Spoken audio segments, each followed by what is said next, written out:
The message, Visions of William Branham, was delivered on Friday, September 30, 1960, at the campaign office in Jeffersonville, Indiana, USA.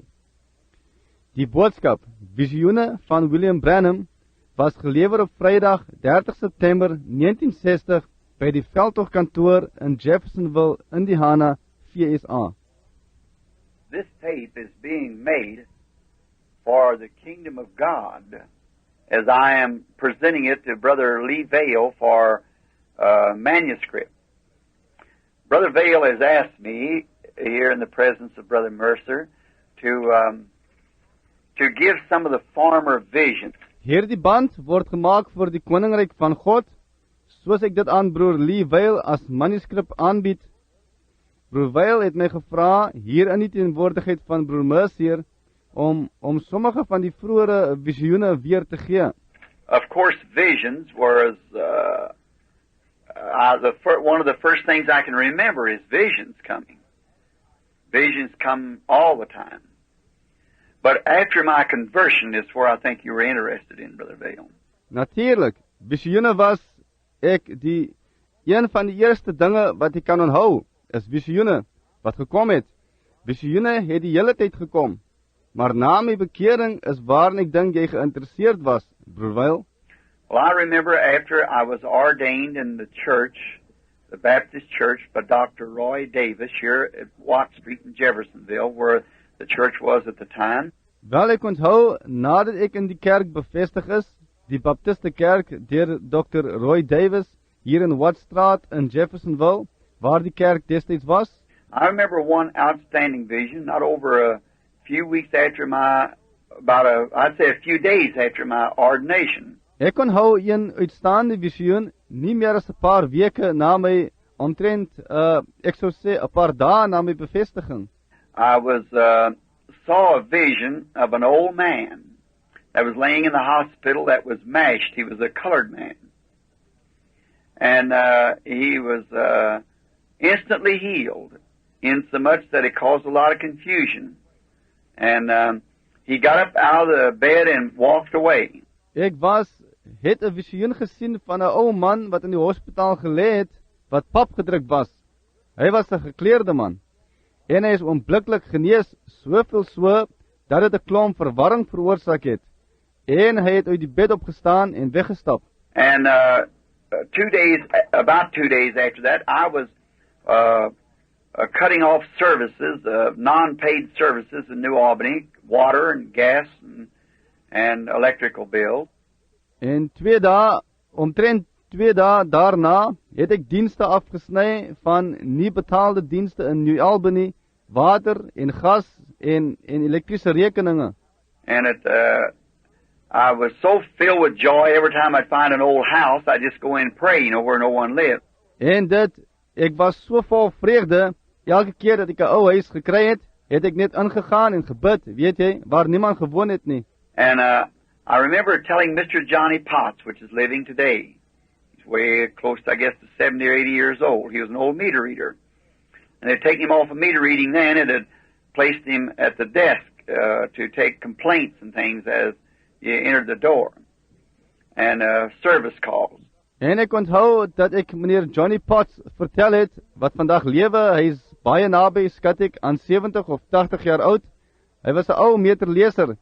En het hom toe weggeneem van meterlees af en het hom by die lesenaar geplaas om klagtes en dinge te ontvang, soos jy by die deur ingekom het en diensoproepe. And I was telling him what the Lord had showed me. And he had been once in a while picking up a few stray meters that the regular man didn't get. En ek het hom vertel wat die Here vir my gewys het. En hy het nou en dan 'n paar verdwaalde meters opgetel wat die gewone man nie gekry het nie. And in this he was telling a man, which I'd seen in the paper, where they had an old wagon in those days, drove 2 horses to pick up garbage and trash in the alley. En hiermee het hy vertel 'n man, wat ek in die Koran gesien het, waar hulle 'n ou wa gehad het, in daardie dae, 2 perde daarvoor, en hulle laai afval en vullis op in die laan. There's an old colored man by the name of Mr. Edward J. Merle. He lived at 1020 Clark Street in New Albany. Daar was 'n ou gekleurde man met die naam meneer Edward J. Merrill. Hy het by Clarkstraat 1020 in New Albany gewoon. And he had been hit by two white people, which was a white girl and a boy riding in a car, and he lost control of the car, and it mashed him into the wheel of the wagon, and it just broke all the bones in his body nearly. And then through his chest part especially, knocked his back out of place.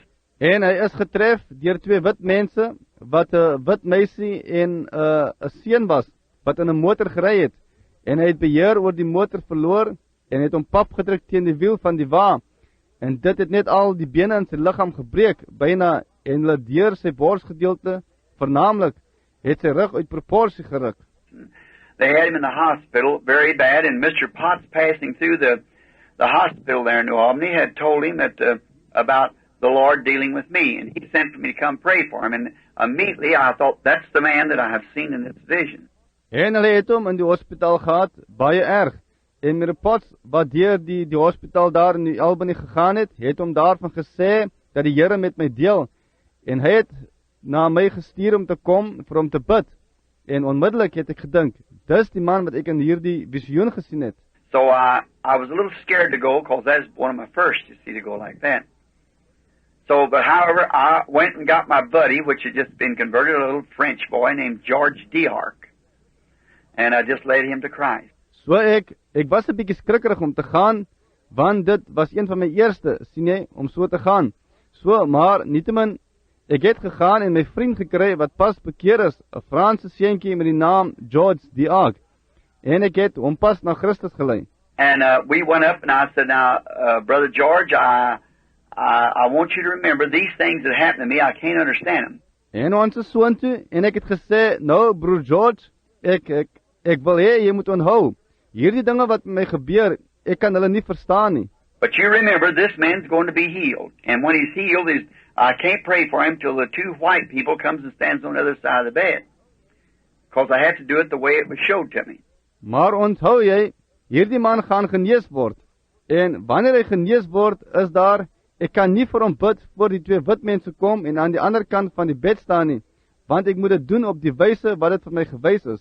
And I went in to the hospital and asked for Mr. Merle, and I went there, and his wife told me that he was very seriously, and he couldn't move because that the x-rays had showed that some of these bones were laying right next to the lung. And if he moved, why, might puncture his lungs and hemorrhage him to death. En ek het ingegaan na die hospitaal en gevra vir meneer Merle, en ek is daarheen, en sy vrou het vir my gesê dat hy baie ernstig was. En hy kon nie beweeg nie, want die ekstrale het gewys dat sommige van hierdie bene reg langs die long gelê het.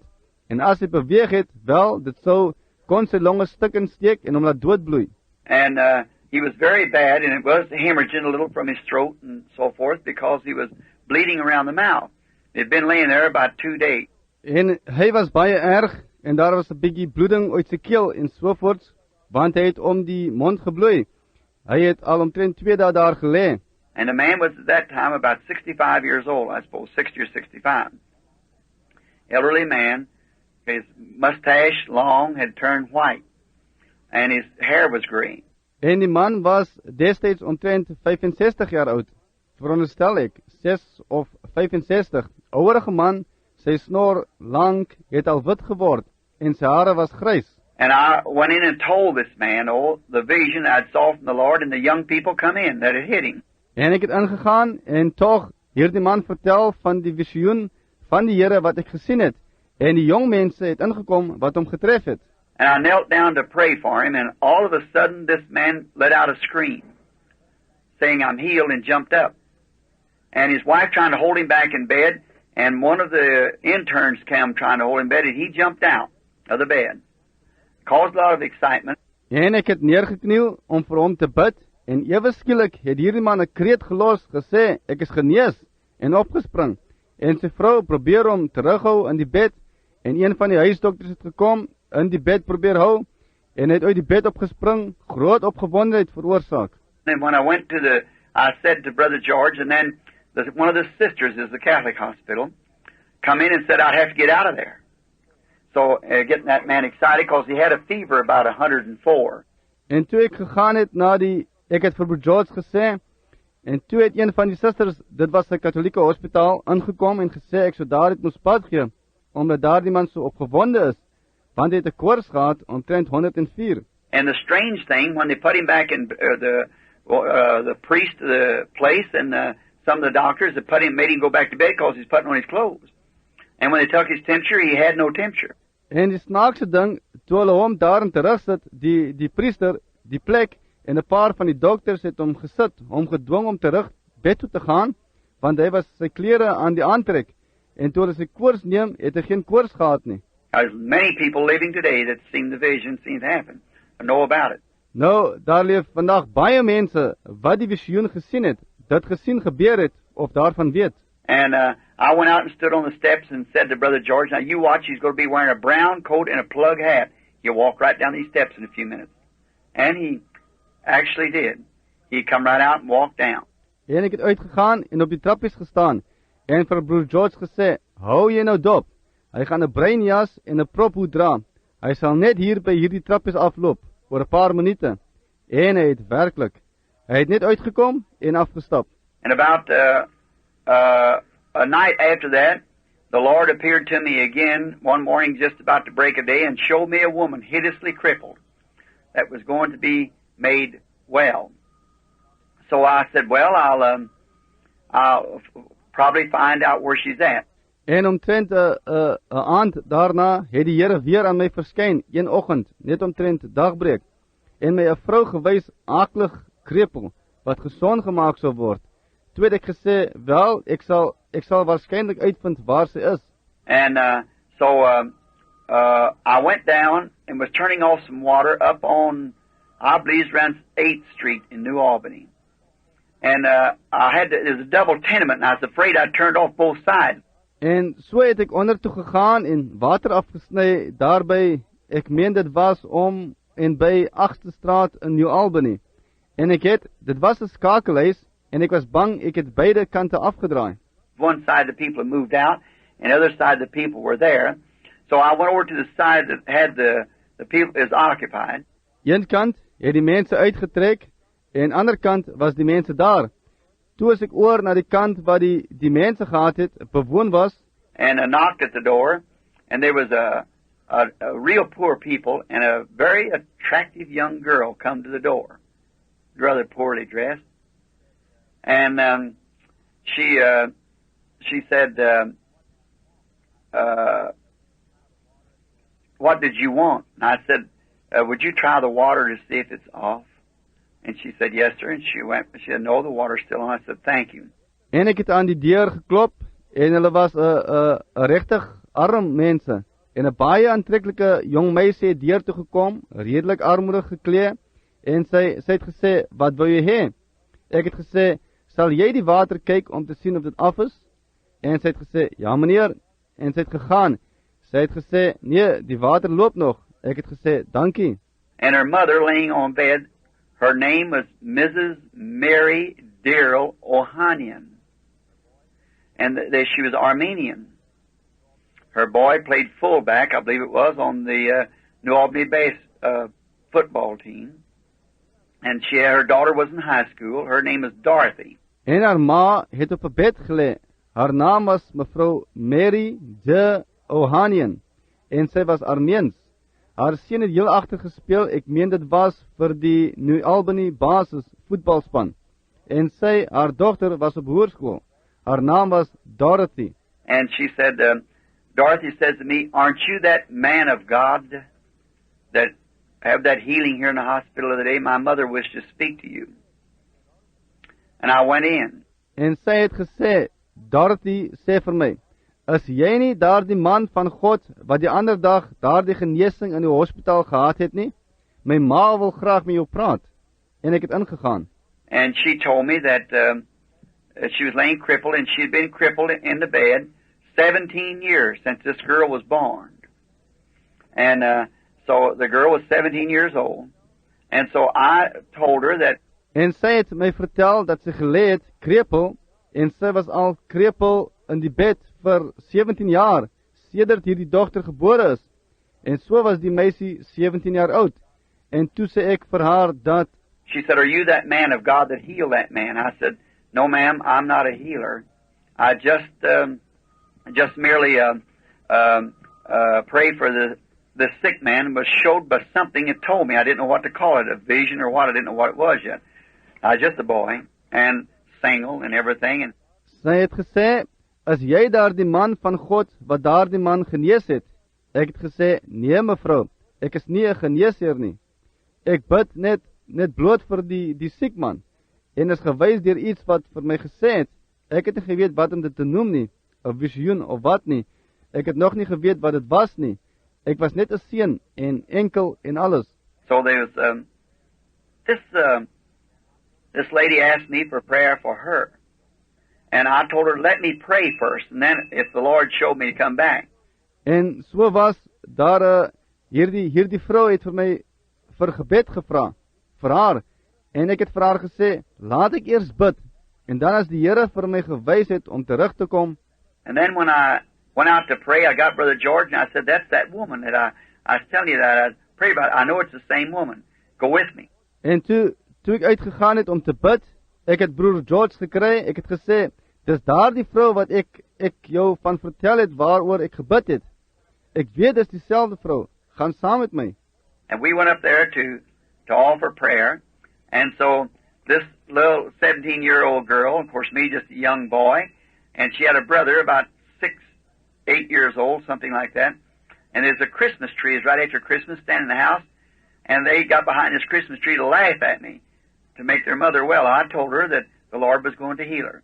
En ons is daarheen om voorbidding te doen.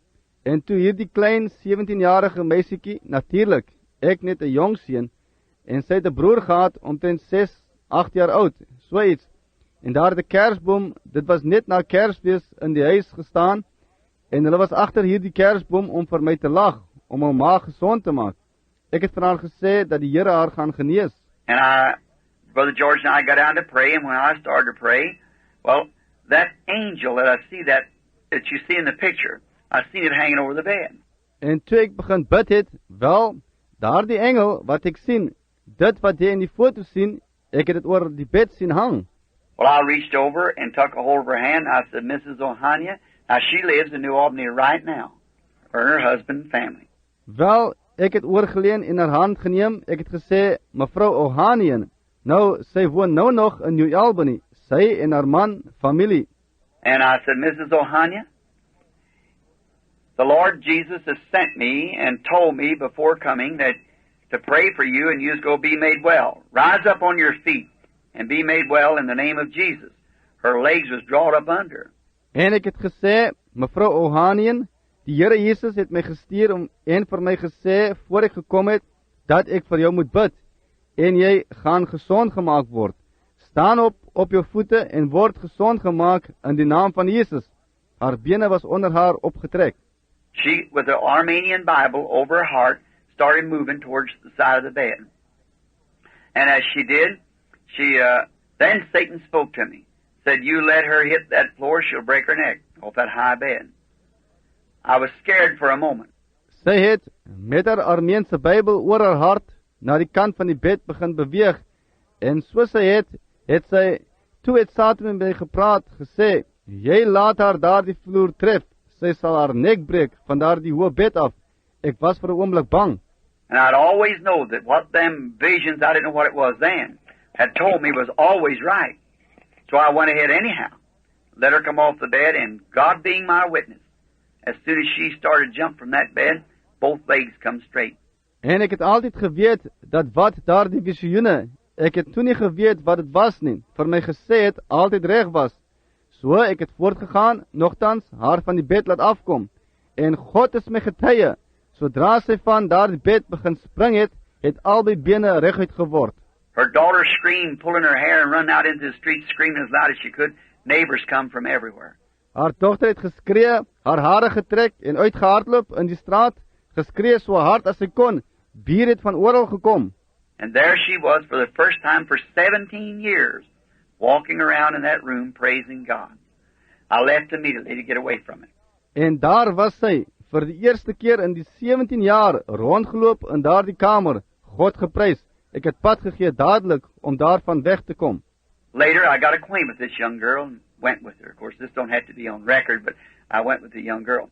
Later het ek bekend geraak met hierdie jong meisie en met haar uitgegaan. Natuurlik, dit hoef nie op rekord te wees nie, maar ek het met die jong meisie uitgegaan. Not long after that, a few weeks, I was in my mother's house one evening. And I'd been praying that day, and I just simply couldn't seem to break through to victory in my prayer. Nie lang daarna nie, 'n paar weke, was ek in my ma se huis een aand en ek het gebid daardie dag en ek kon net eenvoudig skynbaar nie deurbreek nie na 'n oorwinning in my gebed nie. And I thought I'd just stay go ahead to bed. I was staying at home at that time. And so I went into the room to pray, and I was about 1 o'clock in the morning, I guess. En ek het gedink, ek sal net alles los, jy weet, voortgaan bed toe. Ek het by die huis gebly destyds, en so het ek in die kamer ingegaan om te bid. En ek was omtrent 1 uur in die oggend, skat ek. And I prayed, and all at once, I looked, and Mama, she used to take her clothes, just pile them in a chair. You know, we were real poor people. En ek het gebid, en ewe skielik het ek gekyk, en Mama, sy het altyd klere gevat, hulle net op 'n hoop gegooi in 'n stoel, weet jy. Ons was werklik arme mense. And I looked something white coming to me, and I thought I was looking at that chair clothes. But it's that angel of the Lord, that cloud, you know. And it come over to where I was. Ek het gekyk, iets wit het na my aangekom. En ek het gedink, ek kyk na daardie stoel met klere. Maar dit was daardie engel van die Here, daardie wolk, weet jy. En dit het oorgekom na waar ek was. And I was standing in a room, a little, what we call a shotgun house, a little straight house, 2 rooms in it. And it had red wainscoting up here for the side, you see. En ek het in 'n kamer gestaan, 'n klein, wat ons 'n halgeweerhuis noem. Klein, reguit huisie, 2 kamers daarin. En dit het rooi wainscoting hierbo gehad, as 'n sykant, sien jy? There's a little iron poster bed to my right side. There's a black-headed woman standing against the one room, went out into the kitchen. She's standing against that kitchen door, weeping. Daar was 'n klein ysterbedjie aan my regterkant. Daar het 'n swart kopvrou gestaan teen die een kamer, het in die kombuis uitgegaan. Sy het teen daardie kombuisdeur gestaan, gehuil. There was a father standing to me and had brought me a baby that something had been laying on his little chest. Daar het 'n vader voor my gestaan en hy het my 'n baba gebring waar iets op sy klein borsie gelê het. And his left leg was wound around till it was laying up against his little body, and the right leg wound vice versa, both arms wound up too against his body, and his little body was twisted and wound up till it right here at his neck. En sy linkerbeen was omgedraai tot dit bo teen sy liggaampie gelê het en die regterbeen teenoorgesteld gedraai. Beide arms ook opgedraai teen sy liggaam en sy liggaampie was verdraai en opgedraai tot hier reg by sy nek. And I wondered, what does this mean?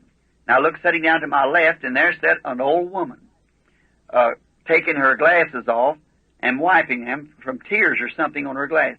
En ek het gewonder, wat beteken dit?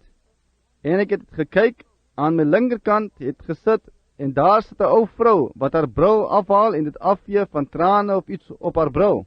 To my right, on a red duofold, which was a match to the chair, sat a young blonde-headed boy with curly hair, looking out the window. Regs van my, op 'n rooi opvoubed, wat by die stoel gepas het, sit 'n jong, blonde kopseun met krulhare, wat by die venster uitkyk. And I looked, standing way over to my right, and there stood in that angel of the Lord. And he said to me, "Can this baby live?" And I said, "Sir, I don't know." He said, "Lay your hands across it, it shall live." En ek het gekyk, daar oorkant regs van my staan, en daarin het gestaan, daar die engel van die Here, en hy het vir my gesê, "Kan hierdie baba lewe?" En ek het gesê, "Meneer, ek weet nie." Hy het gesê, "Lê jou hande daaroor, dit sal lewe." And I did, and the baby had jumped down out of the arms of the father, and the little right leg untwisted, and the right side untwisted, right arm untwisted, It made another step, and the other side untwisted. Made another step, and the other side untwisted, the body, middle part untwisted.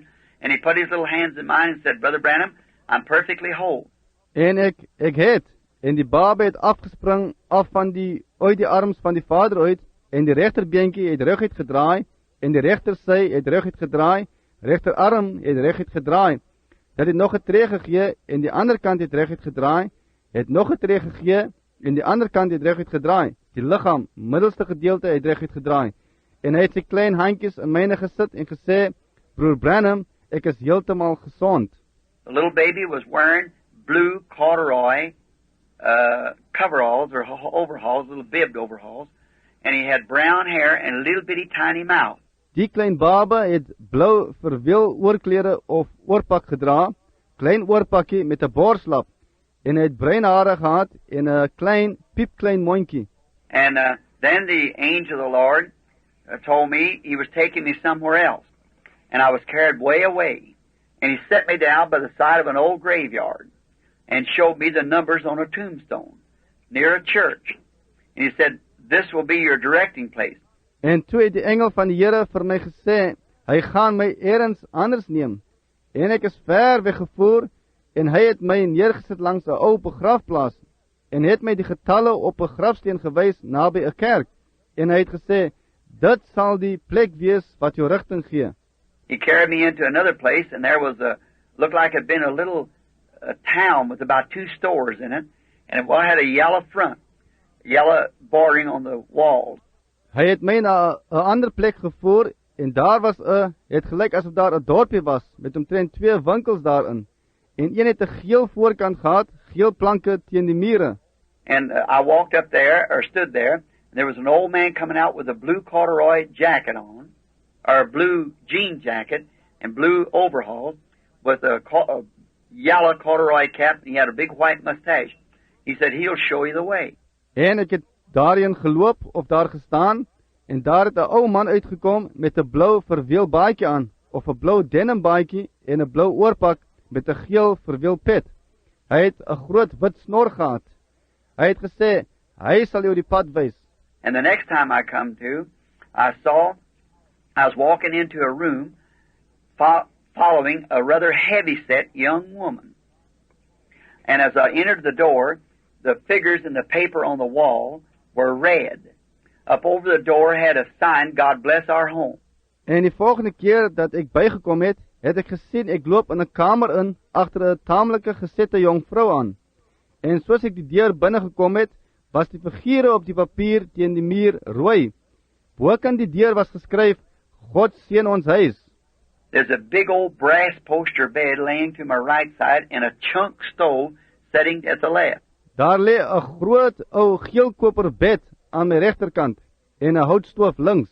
And over in the corner laid a girl of about 15 years old, and she'd had polio or something that had drawn her right leg up and her foot turned sideways and is drawn under. En daar in 'n hoek het 'n meisie gelê van omtrent 15 jaar oud, en sy het polio of iets gehad wat haar regterbeen opgetrek het, en haar voet het sywaarts gedraai en was afgetrek.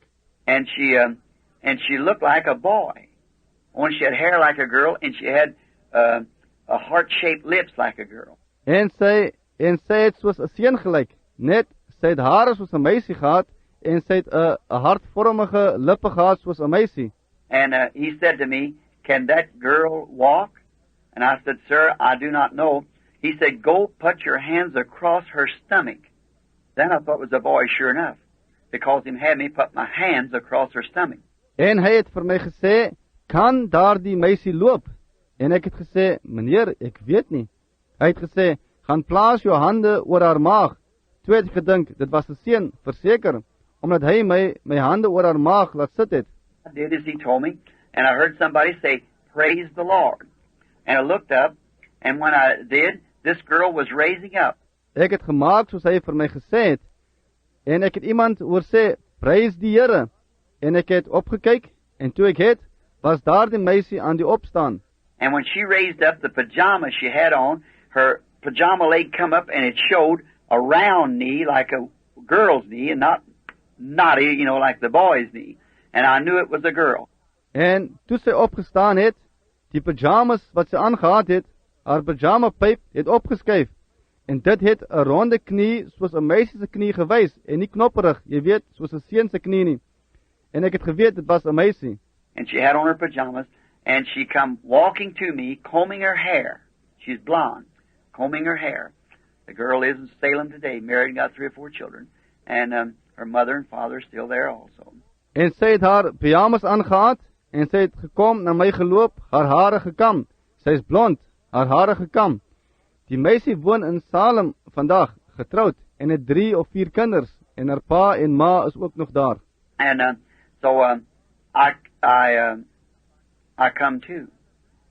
And I could hear somebody saying, Brother Branham, or Brother Bill. Oh, Brother Bill. And my mother was calling. En so het ek bygekom. En ek kon hoor iemand sê, Broer Branham, of Broer Bill, o, Broer Bill. En my ma het my geroep. And I thought, I could hear one way of coming out of that vision, you know, kind of droggy. And I said, what do you want, Mom?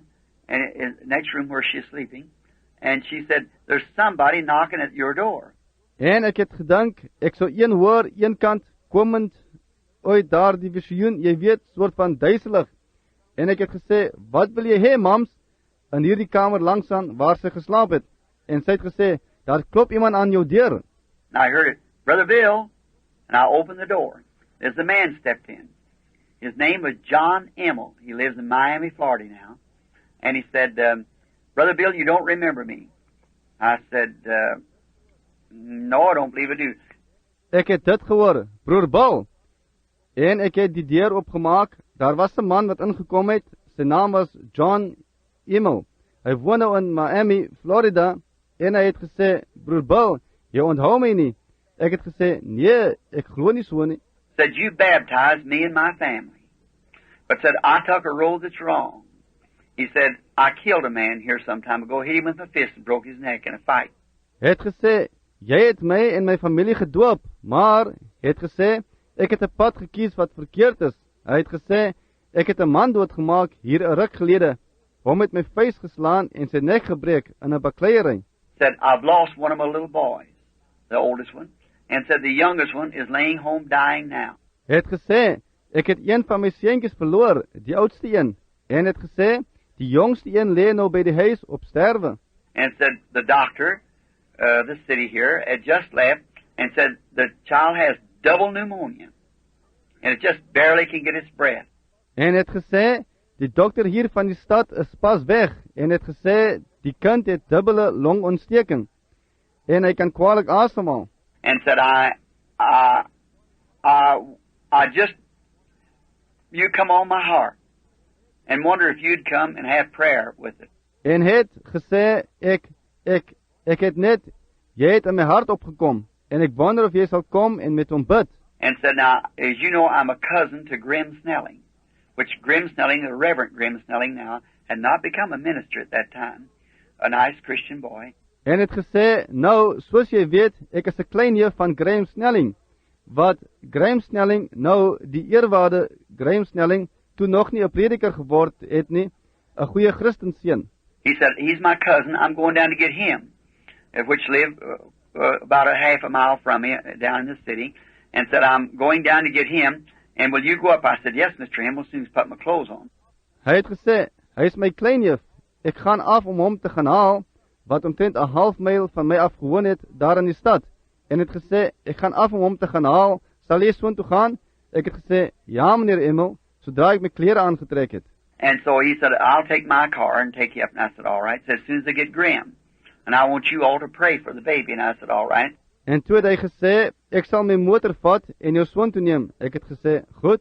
Hy het gesê, sodra ek Graham gaan haal het, ek wil hê julle almal moet vir die baba bid. Ek het gesê, goed. So then I went to getting ready. And Mother said, what was the matter? I said, there's a little baby to be healed.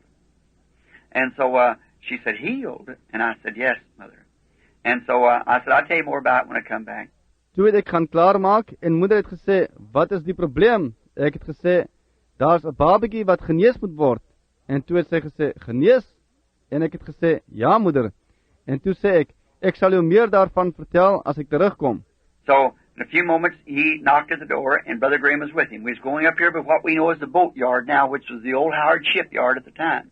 Binne 'n paar minute het hy toe aan die deur geklop en broer Graham was by hom.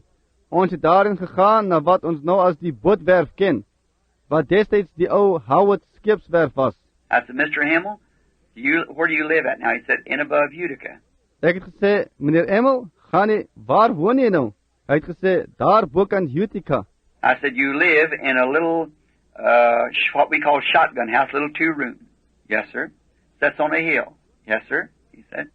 Ek het gesê, jy woon in 'n klein, wat ons noem, haalgeweer huisie, klein 2-kamer. Ja, meneer. Sit op 'n heuwel. Ja, meneer, het hy gesê. I said, your baseboard here is made out of tongue and groove, and it's painted red. He said, that's right. Ek het gesê, jou vloerlys is gemaak van tong en groef, en dis rooi geskilder. Hy het gesê, dis reg. I said, the little baby is laying in an iron poster bed, and he does have in the house at least a pair of blue corduroy overalls, says he has them on. Ek het gesê, die babatjie lê in 'n eysterbedjie, en hy het ten minste in die huis 'n blou verweel oorpak. Sê, hy het dit aan. And I said, and the baby is teeny fella, about 3 years old, and he's also got a little teeny mouth, little bitty thin lips, and he's got light brown hair. He said, that's the truth. En ek het gesê, en die baba is 'n fyn kereltjie, omtrent 3 jaar oud, en hy het ook 'n klein fyn mondjie, klein dun lippies, en hy het ligte bruin hare. Hy het gesê, dis die waarheid. I said, Mrs. Emmel is a black-headed woman, and in this room you have a red duofold and a red chair. Ek het gesê, mevrou Emmel is 'n swartkop vrou, en in hierdie kamer het jy 'n rooi opvoubed en 'n rooi stoel. He said, was you ever there, Brother Branham? And I said, just a while ago. A while ago, he said. I said, yes.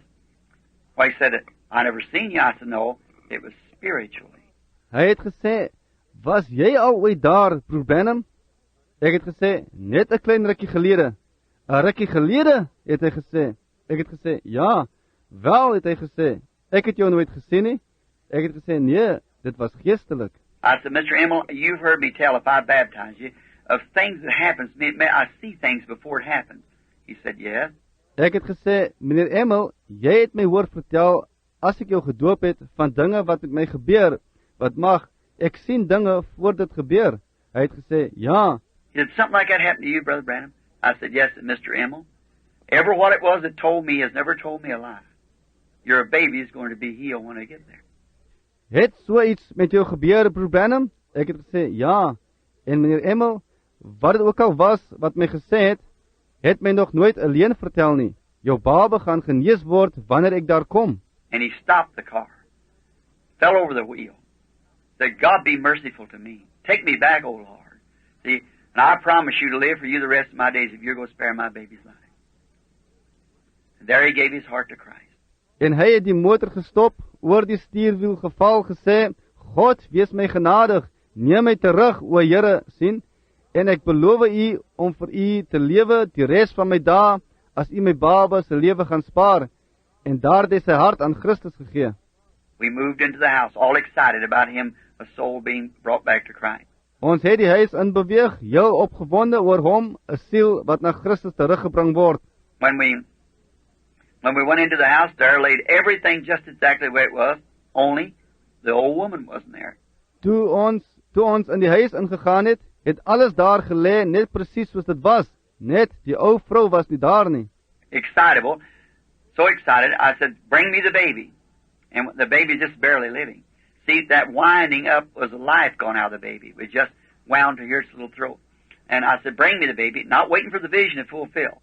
Gou so opgewonde het ek gesê, bring die baba vir my. En die baba wat skaars lewe, sien, daardie opdraai was die lewe wat uit die baba gegaan het. Dit was gedraai net tot hier, sy keeltjie. En ek het gesê, bring vir my die baba, nie gewag vir die visioen om te vervul nie. Brother Vale, if this pad was supposed to be laying here, I can't say a word till that pad's laid there. See, it has to be just the way it showed me. Broer Weil, as hierdie skryfblok veronderstel was om hier te lê, kan ek nie 'n woord sê voor daardie skryfblok daar neergelê word nie. Sien, moet wees soos dit my gewys het. So I said, bring me the baby. And Daddy brought the baby to me, and I prayed for it, and it got worse. So ek het gesê, bring vir my die baba. En die papa het die baba na my gebring, en ek het vir hom gebid, en hy het erger geword. So I thought, now something, it really lost its breath, and they had to fight and shake and everything to get breath in. And I thought, now there's something wrong. And I happened to think, where's the old woman? That wasn't there yet. So ek het gedink, nou iets, hy het werklik sy asem verloor, en hulle moes veg en skit en alles om asem in hom te kry. Ek het gedink, nou, daar's iets verkeerd. En toevallig het ek gedink, waar's die ou vrou? Dit was nog nie daar nie. So, they take the baby, laid it down, they're putting stuff under its nose and everything, and crying, the mother screaming hysterically and everything. But the baby was just barely breathing. Toe neem hulle hul baba, lê hom neer, hulle het goed onder sy neus gesmeer, alles, en het gehuil. Die moeder het geskree, hysteries en alles, maar die baba het net skaars asem gehaal. I thought, well, through my stupidity, I have misused the vision of God, because I never waited on it, being so overexcited. Ek het gedink, wel, deur my onnoosheid het ek die visioen van God misbruik, omdat ek nooit daarop gewag het nie. Hoor ek so opgewonde was. By this you can see, Brother Vail, why I wait. I don't care who tells me. I love you as my brother. Brother, don't ever try to tell me something to do when I feel that I've got the will of the Lord. See, no matter how well it looks the other way, I'll wait for Him. See? Hierdeur kan jy sien, broer Vail, waarom ek wag. Ek gee nie om wie vir my sê nie. Ek het jou as my broer lief, broer. Moet nooit probeer om vir my te sê om iets te doen. Wanneer ek voel dat ek die wil van die Here het nie, sien, maak nie saak hoe goed dit op die ander manier lyk nie. Ek sal vir hom wag, sien? And so I learned a lesson right here, many years ago, and to do exactly what He says, and don't do it till He says it's ready to be done.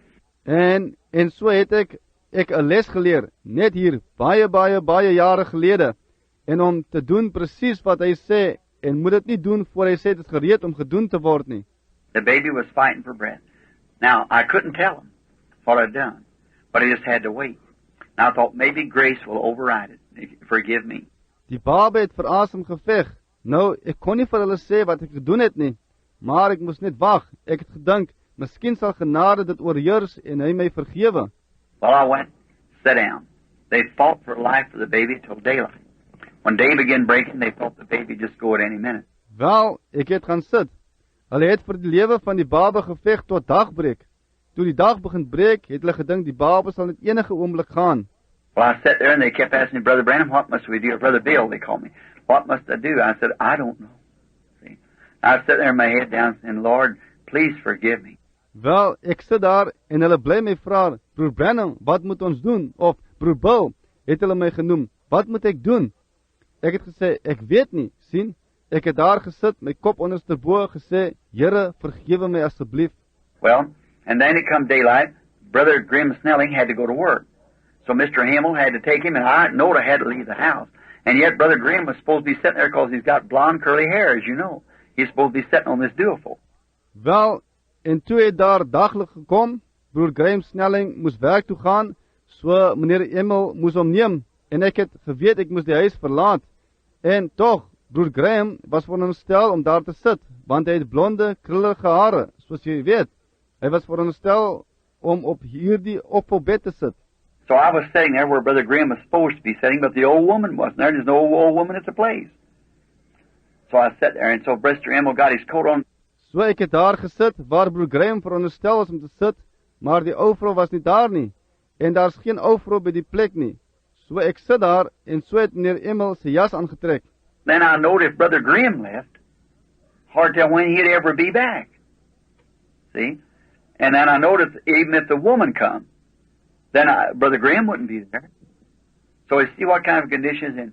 Toe het ek geweet, as Broer Graham weggegaan het, sal moeilik wees om te sê wanneer hy ooit terug sal wees, sien? En toe het ek geweet, selfs as die vrou gekom het, dan sal Broer Graham nie daar wees nie. So jy sien wat het soort toestand ek was. And so Mr. Emil said, Brother Branham, do you want to go, or Brother Bill, do you want to go home? You want me to take you down home? I said, no, sir, I'll just wait if you don't mind. En so het meneer Emil gesê, Broer Branham, wil jy gaan, of Broer Bill, wil jy huis toe gaan? Wil jy ek moet jou afneem huis toe? Ek het gesê, nee meneer, ek sal net wag as jy nie omgee nie. I hate to stay there in the house, just the baby and the mother and myself, called. They were young people. He was about 25 years old, I suppose. And I was about the same age. And I said, no, I'll just wait, if you don't mind. He said, it's all right, Brother Bill. Ek het dit gehad om daar in die huis te bly, net die baba en die moeder, ek self, want hulle was jong mense. Hy was omtrent 25 jaar oud, veronderstel ek, en ek was omtrent dieselfde ouderdom. Ek het gesê, nee, ek sal net wag as jy nie omgee nie. Hy het gesê, dis alles reg, broer Bill. And so the mother walking the floor hysterically and crying and everything, and the baby's just worse, see? En so die moeder wat heen en weer loop, hysteries en probeer om, huil en alles, jy weet, en die babas net erger, sien? Just look like any minute, just kind of catching his breath like it's going. That's all his breath is in it. Lyk net of enige minuut snak net soort van na sy asem so gaan. Dis al, sy asem wat daarin was. And nothing, they didn't have penicillin and things them days, you see, so they just put plasters on them and things like that, but the little baby had it for several days and it was gone, see, or going. En niks, hulle het nie penicillin en dinge destyds gehad nie. Jy sien, so hulle het net pleisters op hulle gesit en sulke dinge, maar die babatjie het dit verskeie dae al gehad en hy was weg, sien, of aan die gaan. And then I sat down there and I thought, if Grim got his coat on, and he started to go out the door and he said to his wife, he said, now we'll be back just a minute. En toe ek het daar gesit, ek het gedink, goeiste, as Graham gaan, Graham het sy jas aangehad, en hy het begin om by die deur uit te gaan. En hy het vir sy vrou gesê, nou, ons sal oor net 'n minuut terug wees. And I thought, oh God, then I'll have to stay here all day and maybe all night again, see, waiting for that vision. What can I do? Ek het gedink, wow, God, dan sal ek heel dag hier moet bly, en miskien heel nag weer om vir daardie visioen te wag. Wat kan ek doen? And I looked out the window, and coming around the house come the baby's grandmother, and there, but I didn't learn later it was the grandmother, and she had on glasses.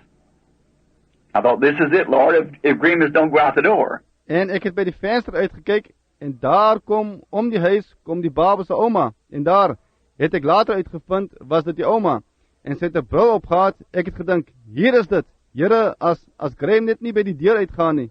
So she always come to the front door, but somehow, they don't even know it yet, but she went to the back door, come in the kitchen, and she walked in the kitchen, the little old house. So, sy het altyd na die voordeur gekom, maar hoe ook al, hulle weet nie, tot nou toe nie, maar sy het na die agterdeur gegaan, in die kombuis ingekom, en sy het in die kombuis ingeloop, die klein ou huisie. And as she got to the door, her daughter ran over there and kissed her, because it was the daughter's mother, and kissed her and Brother Grimm, and then she said, is the baby better? She said, Mother, it's dying, and she started screaming like that, and her mother crying. En sy het by die deur gekom, haar dogter het daarin gehardloop en haar gesoen, want dit was die dogter se moeder, jy weet, en het haar gesoen, en broer Graham, toe het sy gesê, is die baba beter? Sy het gesê, moeder, hy is sterwend, en sy het so begin skree en haar moeder huil. Then, I thought, if this will just work, now if Graham don't go out, and I raised up and I couldn't say nothing, you see, just wait, and Brother Graham walked around, I got up so he could sit down. Toe het ek gedink, dit sal net werk, en as Graham nie uitgaan nie, en ek het opgestaan, en ek kon niks sê nie, sien jy, net wag, en broer Graham het omgeloop, ek het opgestaan, sodat hy kon gaan sit. And that was some of his relation, you see, so he just started crying too, and sat down on the doorpost, where he was supposed to be sitting. En dit was een of ander van sy familie, jy sien, so hy begin toe ook huil, en gaan sit op die opvouwbed, waar hy veronderstel was om te sit. I thought, now, if that old lady will just come around and sit down in this red chair. And I got back to the door where Mr. Hamill was standing with his overcoat on and ready to go out. Real cold weather, blizzardy cold. Ek het gedink, nou, as daar die ou dame net sal omkom en in hierdie rooistoel gaan sit, en ek is terug na die deur toe, waar meneer Hamill gestaan het, met sy oorjas aan, en reg om uit te gaan, baie koue weer, ysig koud. And I thought, and the old lady sat down in this chair, and Grimm sat down and ducked his head down, and the mother of the baby put her hand up on the door and began weeping, just exactly the vision, and the old lady sat down. En ek het gedink, en die ou dame het in hierdie stoel gaan sit, en Graham het gaan sit, en het sy kop laat sak, en die moeder van die baba het haar hand bo op die deur gesit, en begin huil, net precies was die visioen, En die ou dame het gaan sit. And instead of it being tears altogether on her glasses, coming from the cold, it fogged them. And she reached in her little briefcase and got a little handkerchief out, and or a little satchel, and started wiping these glasses. Brother, that was it. En in plaas dat het trane was, geheel en al, op haar bril, die inkom uit die koue, het het laat wasem. En sy het in haar briewetassie gevoel en 'n sakdoekie uitgehaal, en of 'n klein sakkie, en hierdie bril begin skoonvee. Broer, daar was dit. I said to Mr. Emmel, Mr. Emmel, you still have confidence in me as a servant of Christ? He said, I sure do, Brother Branham. Ek het vir meneer Emmel gesê, meneer Emmel, het jy nog vertroue in my as 'n diensknegt van Christus? Hy het gesê, ek het sekerlik, broer Branham. I said, I can tell you now. I spoke ahead of the vision a while ago, that's why it didn't happen. If you still got confidence in me, go bring me your baby. Oh my. I see it was right then, you see. Go bring me your baby. Ek het gesê, ek kan jou nou sê, ek het die visioen vooruit gepraat, 'n ruk tevore. Dis waarom dit nie gebeur het nie. As jy nog vertroue in my het, gaan bring my jou baba. O, goeiste, ek het toe gesien, dit was reg, jy sien, gaan bring jou baba vir my. He said, I'll do anything you tell me to do, Brother Bill. I won't be afraid to pick it up, because when I picked it up, it just went, the breath altogether left it. Hy het gesê, ek sal enigiets doen wat jy my sê om te doen, broer Bill. Ek sal nie bang wees om hom op te tel nie, want tel hulle hom op, het dit net gegaan, die asem het hom heeltemal verlaat. Brought the little baby up to me, reached and got in his arms. Brought it up to me and stood there. I put my hand on it and said, Lord, forgive the stupidity of your servant. See, I spoke ahead of your vision. But now let it be known that you're a God of heavens and earth. Het die babatjie na my toe gebring, gebuk en hom in sy arms geneem, hom na my gebring en daar gestaan. Ek het my hand op hom gesit, gesê, Here, vergewe die onnoosheid van die diensknegt, sien? Ek het u visioen vooruit gepraat, maar laat het nou bekend wees dat u God van hemel en aarde is. No, when we were sitting there, the little baby threw both arms around his daddy and began screaming and crying and said, Daddy, I feel all right now. See?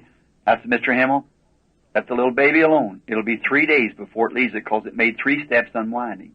Skaars dit gesê, of die babatjie het albei sy arms om sy pappa gegooi, begin skree en huil, gesê, Papa, ek voel nou goed, sien? Ek het gesê, meneer Emmel, laat die babatjie met rus.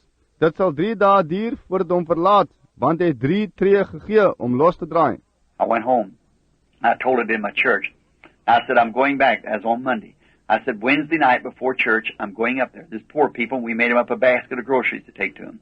Ek het huis toe gegaan, ek het daarvan in my kerk vertel. Ek het gesê, ek gaan terug. Dit was op maandag. Ek het gesê, woensdag aand, voor kerk, gaan ek soontoe. Hulle was arme mense, en ons het vir hulle 'n mandjie kruideniersware bymekaar gemaak om na hulle te neem. So I said, I want you all to go. And when I go there and you get around the house, and when I come to that place, where that house is, you watch and see if that little baby don't come across the floor with a little mustache made here where he's been drinking chocolate milk or something, you see, and put his hands in mine and say these words, Brother Bill, I'm perfectly whole. This little 3-year-old baby. Watch and see if it don't happen. So ek het gesê, ek wil hê julle moet almal gaan, en wanneer ek daarin gaan, en staan julle daar om die huis, en wanneer ek by daar die plek kom, daar waar die huis is, hou julle dop, en kyk of daar die babatjie nie oor die vloer aankom nie, met 'n klein snorretjie hier gemaak, waar hy melk, sjokolade of iets gedrink het nie. Sien, en sy hande in myne sit, en hierdie woorde sê, Broer Bill, ek is heeltemal gesond, hierdie 3 jaar ouwe babatjie, hou dop, en kyk of dit nie gebeur nie. My wife now, Mita, way before we were married, so she was in the bunch, and a truckload went and placed themselves around the house, see, to see me when I drove up in the old public service company truck that I had home that night. My vrou nou, Mide, lang voor ons getrouwd is, so sy was onder die klomp, en 'n lorryvrag het gegaan en om die huis plek ingeneem, sien, om te kyk as ek aangery kom in die ou publieke werke maatskappy lorry, wat ek daar die aand by die huis gehad het. I didn't have any car of my own, full of tar in the back and things, you know, where I've been hauling it that day and fixing things. Ek het nie my eie motor gehad nie, vol teer achterin en dinge, jy weet, waar ek dit daar die gekarwei het, en dinge recht gemaakt het. Drove up in front, stopped, went up on the porch, knocked on the door, and they didn't have no rugs on the little old floor, and the mother come across the floor and said, Why, it's Brother Bill, like that, and the people were looking at the windows at the time to see what would happen. Na die voorkant gerei, stilgehou, by die stoepie opgegaan, aan die deur geklop, en hulle het nie matte op die ou vloertjie gehad nie, en die moeder het oor die vloer aangekom, gesê, Wel, dis broer Bill, Net so. En die mense het by die vensters ingekyk teen die tyd om te sien wat sou gebeur. And in the corner playing was this little boy the third day. I stopped, never said a word, and he comes strolling across the floor. Put his little hands up in mine with been drinking chocolate milk, his little mustache like a cross there from the chocolate milk. Put his hands up in mine. Said, Brother Bill, I'm perfectly whole.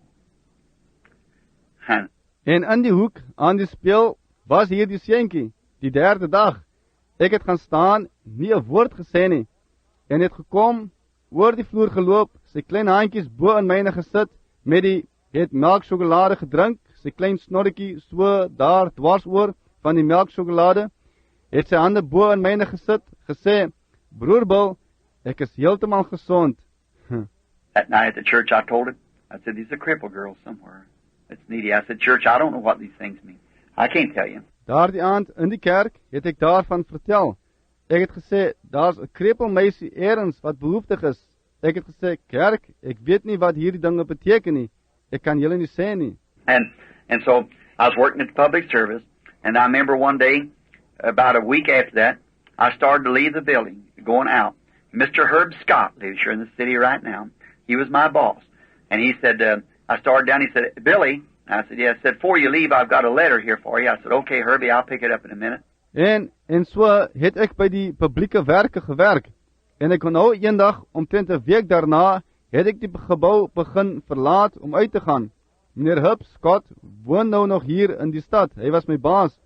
En hy het gesê, ek het begin loop. Hy het gesê, Billy, ek het gesê, ja. Hy het gesê, voor jy gaan, ek het hier 'n brief vir jou. Ek het gesê, reg Herbie, ek sal dit nou kom haal. And so I went over to get my other work. I was checking up. So I went over to get my other work done. And when I did, I remember that letter. En so het ek daarin gegaan om by my ander werk te kom, wat ek nagegaan het. So het ek daarin gegaan om my ander werk klaar te maak. En toe ek het onthou ek daar die brief. I went and got it and opened it up and said, Dear Mr. Branham, see, said, my name is Nail. I'm Mrs. Harold Nail. We live at a place called South Boston. And said, we're Methodists by faith. Ek het gegaan en dit gekry, dit oopgemaak, en het gesê, liewe meneer Branham, sien, gesê, my naam is Nail. Ek is mevrou Harold Nail. Ons woon in 'n plek met die naam South Boston. En het gesê, ons is Methodiste van geloof. And I happened to read a little book that you wrote called Jesus Christ the Same Yesterday, Today, and Forever, a little pamphlet. And we were having prayer meeting in our house the other night, and we have heard of you having success praying for the sick. En ek het toevallig 'n boekie gelees wat jy geskryf het, naamlik Jesus Christus, dieselfde gister, vandag en vir altyd, 'n klein pamflet. En ons het 'n gebedsbijeenkoms in ons huis gehad die ander aand, en ons het gehoor dat jy sukses het met gebed vir die siekes. And said, I have an afflicted daughter, 15 years old, said that's laying on the bed of affliction, and somehow I just can't get it off my mind that I should have you to come pray for this girl.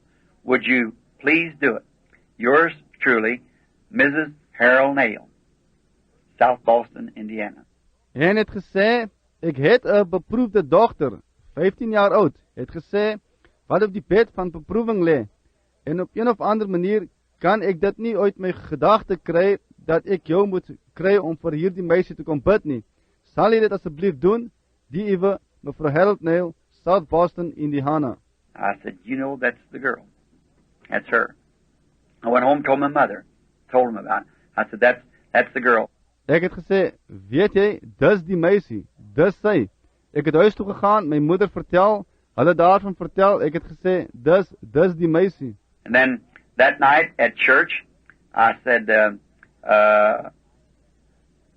the church, I said, here's that place. I said, anybody know where South Boston is? Brother George Wright, you all are acquainted with him.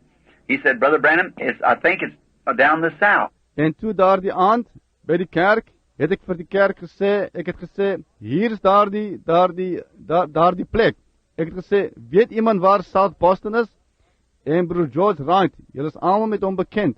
Hy het gesê, broer Branham, ek dink dis daar in die suide. So the next day, two friends of mine, and my wife, which now is, and a man and his wife from Texas, their name was Brace, Ad Brace. Toe die volgende dag, 2 vriende van my en my vrou, wat sy nou is, en 'n man en sy vrou van Texas. Hulle naam was Brace, Ad Brace. He lives down here now in below Milltown, farmer. He was a rancher out in the west, and he had moved here to be close to the church. And I'd prayed for his wife, and she had been healed of a tubercular condition. Hy woon nou hier onderkant Milltown, boer. Hy was 'n veeboer daar in die weste, en hy het hierheen getrek om naby die kerk te wees. En ek het vir sy vrou gebid, en sy is van 'n teringaandoening genees. And so he wanted to see this happen. I said, you go with me and see if it don't happen just this way. So the lady had never seen a vision, Mrs. Brace. En so wou hy dit sien, gebeur. Ek het gesê, gaan jy saam met my en kyk of dit nie net so gebeur nie. So die dame het nog nooit 'n visioen gesien nie, mevrou Brace. So my wife went with me, and Brother Jim Weishart, the old elder, you remember the church there, the old deacon, he wanted to sit, and I just had a little old roadster then, and I piled them all in there. So my vrou het met my saamgegaan, en broer Jim Weishart, die ou ouderling, onthou jy, die kerk daar, die ou diaken, hy wou dit sien. Ek het toe pas 'n klein ou roadster gekry, en ek het hulle almal daarin geprop. And we went down below New Albany, and I found this sign, and I come to find out it wasn't South Boston, it was New Boston. So then I didn't know where to go. So I come back up to Jeffersonville and asked somebody, and somebody went to the post office, and they said, South Boston is up above Henryville. En ons het daar onderkant New Albany gekom, en ek het hierdie pad teken gekry, en ek het gekom uitvind, dat was nie South Boston nie, dit was New Boston. So toe het ek nie geweet waarin om te gaan nie.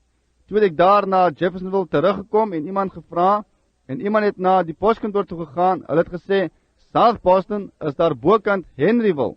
So I went up to Henryville and I asked there, and they said, turn off on this road, it's about 15 miles back over these knobs here. You find a little place, be careful, you'll miss it.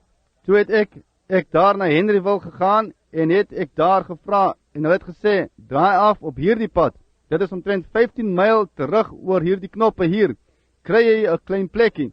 Wees versigtig, jy sal dit miskyk. Said because it's just one little store, and the store's got the post office and everything else in it. South Boston. Over in these knobs. These 17,000 acres of them knobs in there, you see. And this is over behind it in the hills there. Gesê, want dis net een klein winkeltjie, en die winkel het die poskantoor, alles anders, daarin. South Boston, daar tussen hierdie knoppe, daar's 17,000 akker van daar die knoppe, daar soos, jy sien, en dit is daar agter dit, daar in die heuwels. So we went on, riding along, and all at once I felt real strange.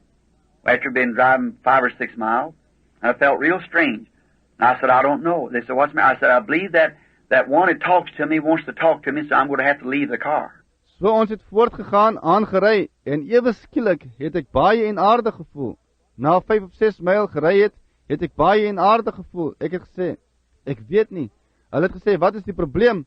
Ek het gesê, ek glo daardie een wat met my wil praat. So ek sal die motor moet verlaat.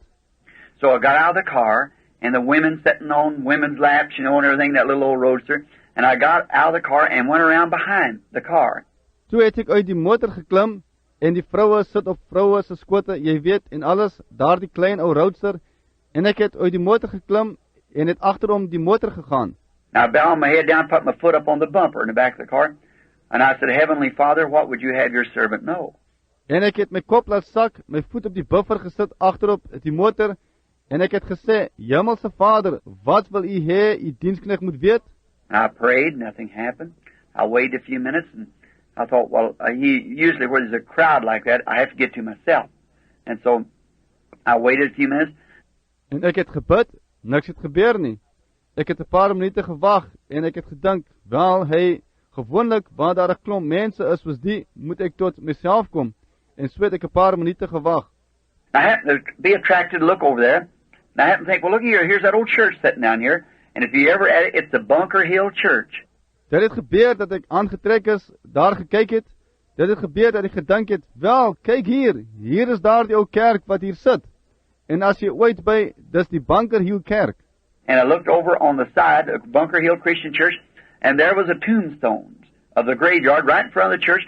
En ek het na die ander kant toe gekyk, Bunker Hill Christen Kerk, en daar was die grafstene van die begrafplaas, reg voor die kerk. And I went over there, I said, now you all got them letters. I've never been in that country before in my life. Never was in above there anywhere in my life. En ek het daarin gegaan, ek het gesê, julle het nou almal daar die briewe gekry. Ek was nooit tevore in daardie streek in my lewe nie, was nooit daarbo iewers in my lewe nie. And I said, you get them names and numbers and come over here and sit there and say one on this tombstone. And there it was, just exactly. I said, that's it. We're on the right road now. I said, that's the angel of the Lord. See, I passed right on by it and not know it. So, he's perfect. En ek het gesê, kry julle daar die name en getalle en kom hier, kyk of dit nie dieselfde een op hierdie grafsteen is nie. En daar was dit, net presies. Ek het gesê, daar is dit, ons is nou op die regte pad. Ek het gesê, dit was die engel van die Here, sien, ek het reg daarby verby gegaan en dit nie herken nie. So, hy is volmaak. And so, we rode on and on. Directly I met a man and I said, could you tell me where South Boston is, sir? He said, you jog to the right and the left and, so forth like that. And we just kept on going. En so het ons voortgery. Ek het 'n man raakgeloop en ek het gesê, kan jy my sê waar South Boston is, meneer? Hy het gesê, jy draai regs en links, jy weet, en al so aan. Ons het net voortgegaan. So after a while, I noticed I come into a little place and it had a kind of a little village like, and I looked and I said, that's it right there. I said, there is there's that yellow storefront. So na 'n ruk het ons gekom by, het ek opgelet, ek het by 'n plekkie aangekom, en dit het soort van soos 'n klein dorpie gehad. En ek het gekyk, ek het gesê, dis hy, net daar. Ek het gesê, daar's daar die geel winkel voorkant. And I said, now you watch, a man is going to come out there with a blue overalls on, a white corduroy, or yellow corduroy cap with a white mustache, and tell me where to go. If it ain't, I'm a big storyteller. Ek het gesê, hou julle nou dop. 'n Man gaan daar uitkom met 'n blou oorpak aan, 'n wit verwil of geel verwilpet met 'n wit snor, en vir my sê waarheen om te gaan. As dit nie is nie, is ek 'n groot storieverteller. And so there's all waiting, and I drove up in front of the place, and just as I drove in front, out come the man with the blue overall suit on, and the yellow corduroy cap and the white mustache, and Mrs. Brace fainted in the car. It seen it come to pass like that. En so het hulle almal gewag, en ek het nader gery, na die voorkant van die plek, en net, toe ek nader ry, na die voorkant, kom die man uit met die blou oorpak aan, en die geel verwilpet, en die wit snor, en mevrou Brace het in die kar flou geword, toe sy dit so sien vervul word. I said, sir, you're to tell me where Harold Nail is. He said, yes, sir. I said, did you come from the south? I said, yes, sir. Ek het gesê, meneer, jy is veronderstel om vir my te sê waar Harold Nail is. Hy het gesê, ja meneer. Hy het gesê, het jy uit die suide gekom? Ek het gesê, ja meneer. Said, you passed it about a half mile down the road, you turn the first road to the left, you go up and you find a big red barn, and you turn in there at that red barn. Said, it's the second house on your right as you turn up that little lane-like road.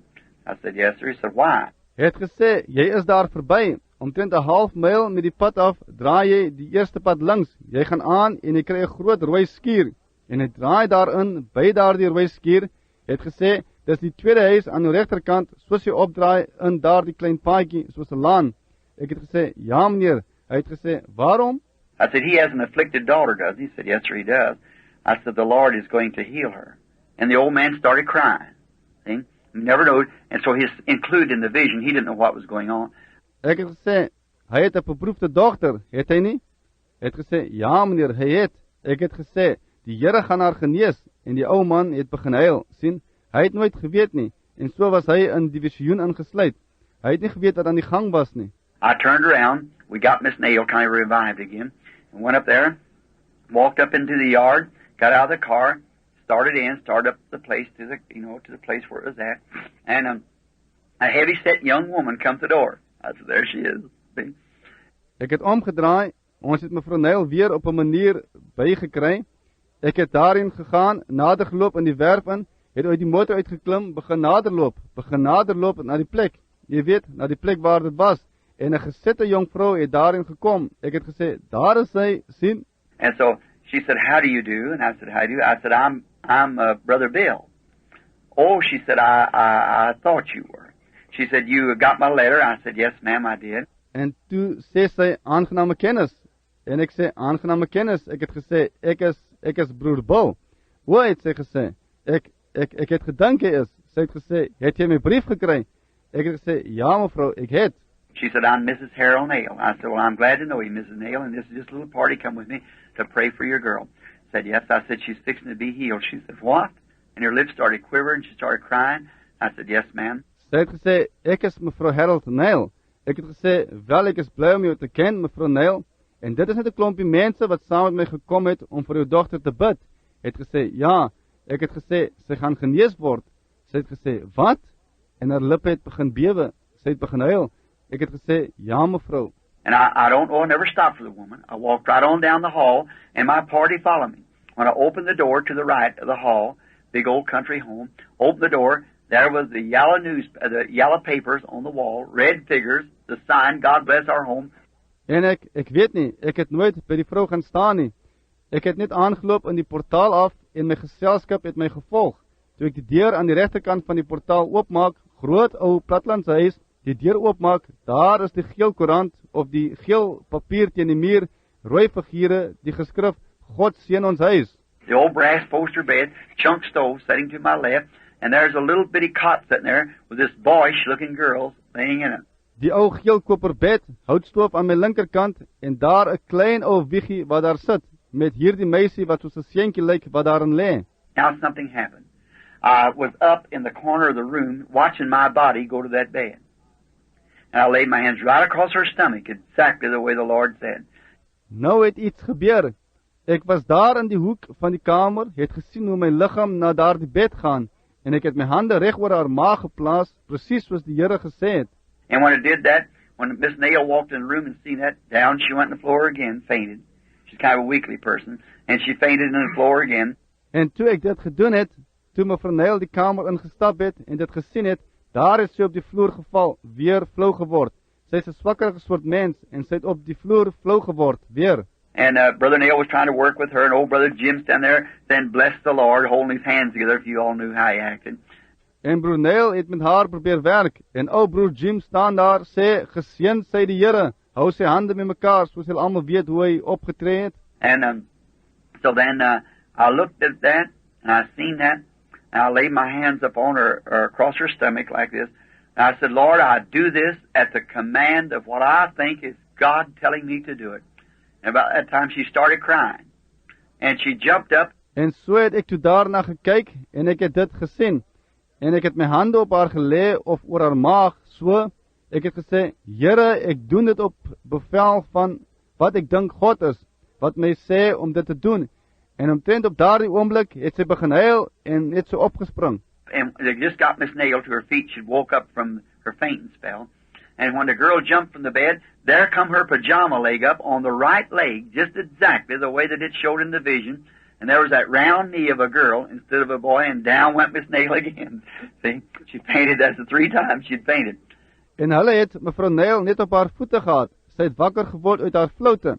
En toe die meisie van die bed afgespring het, daar skuif die pyjamapyp op haar regterbeen, net presies soos dit in die visioen gewys het.